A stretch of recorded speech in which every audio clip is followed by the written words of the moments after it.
and speak to Zainab Ismail, who is reporting from Airgate, former Taj Mall. She's now standing by with the MD who was addressing the press conference earlier on. Zainab?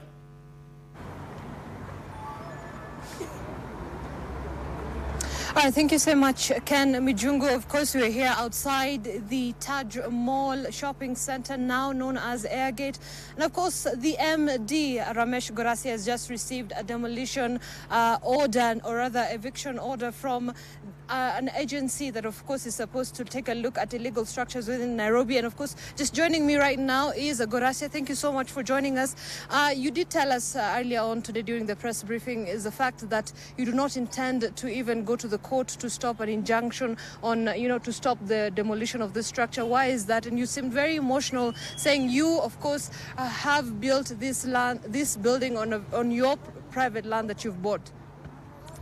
Me, what I believe in, today, there's some people who have taken over even the courts. Going to the court will be just waste of time to me, because it looks like we are working in detecting government. Because if you look at this same guy here, just mark this. This is the same guy delivered my letter of complaint.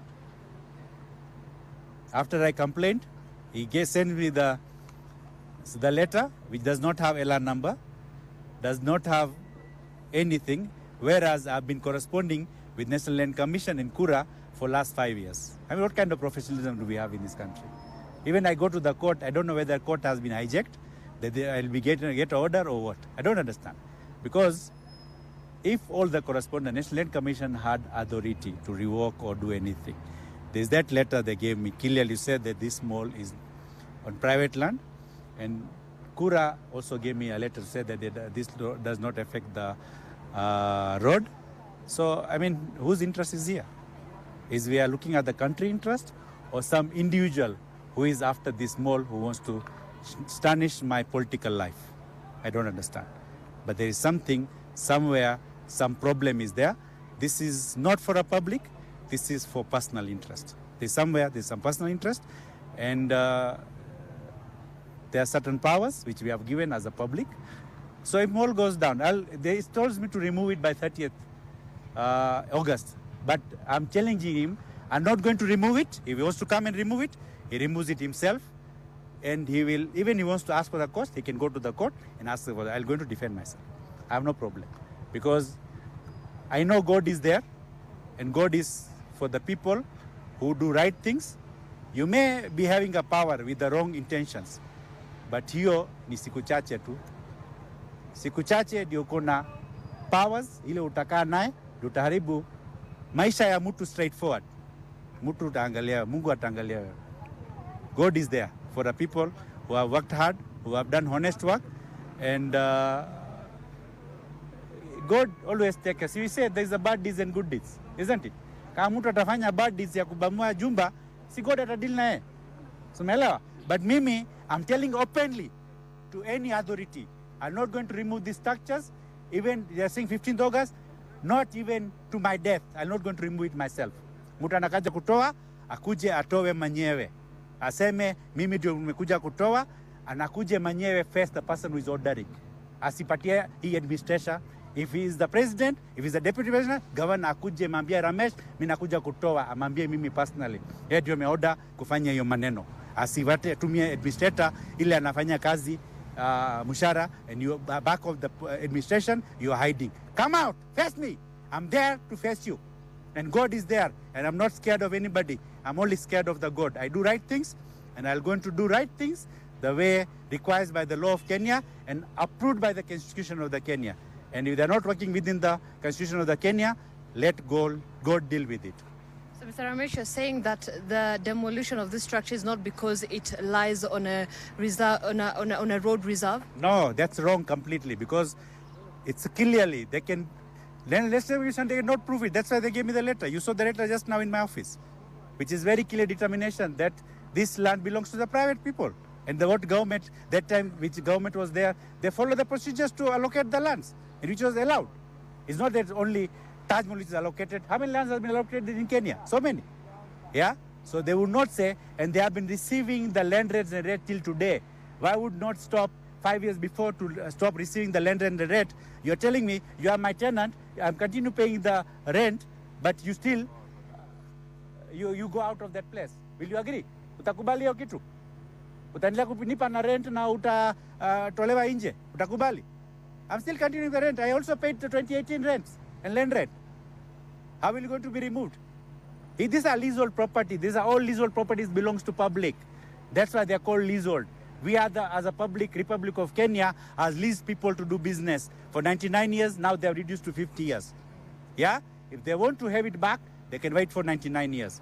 But if they want to have it now, they can have it, no problem. But they are at cost. And we will going to go for a criminal offense. We're not going to go for a civil process, because this will be a criminal as a malicious damage of the private property. It's a malicious damage to the private property, I'll call it. Whether it's doing a government with the authority of anything, I don't understand. But let somebody face me personally as a Ramesh. And asimame hapo, nani ana order hiyo vitu, anguke chini, akuje hapo. Asitume administrator, hiyo politician, ana guide hiyo vitu, akuje hapo mbele yangu. I'm there to face him. I'm a Kenyan, and I have my rights to protect, and should be protected. So very, very briefly, when did you purchase this land? This was purchased in 1996. And the one was purchased in 94, and another one 96, when there was nothing here. This area was, like, I think, for kind of a forest. Everything was empty here. You can get a cheap land everywhere here. So why would I go for public land when I can get a cheap land of any land?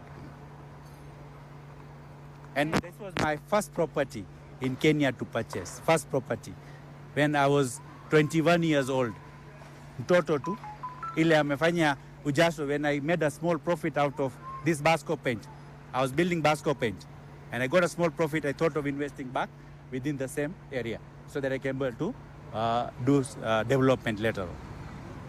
So mtu achezea na jasho yangu, Mungu atadili naye. I can tell you that truth. Whoever it is, I don't care. And you say you have all the documents to show proof that this is indeed your land. Of course, that's why we have been arguing with Kura and National Land Commission all this time. Kura cannot be able to demolish for last 5 years. Now, some stupid agency has been created to frustrate investors in country. Will not accept that nonsense. Thank you so much, MD Ramesh Gorasia there. Just taking a look at this letter that he has just received from Chairman of the Multi-Secretarial Committee on Unsafe Structures, just giving them until the 30th of August to remove the structure, saying it is an illegal development here. Ken, we've just been talking to the Taj Mall, who is also the Airgate Mall. It's now called Airgate Mall Managing Director Ramesh Gorasia, saying that this land is indeed his, saying that he's going to launch criminal proceedings against those who have taken the initiative to say that this is not his property, and it's illegal. Ken, back to you in the studio. Right, very, very passionate Gorasia Ramesh right there at Airgate, and our reporter there reporting on what's happening. He has until the 30th of this month to bring down that structure, and visibly, from what Zainab is reporting on this morning, he's not going to do it himself. He'll wait for the authorities to bring it down. And if the presidents we've seen in the last few days is anything to go by, he has no chance against the committee that he calls stupid and calls that letter nonsense. Let's see what happens in the coming days.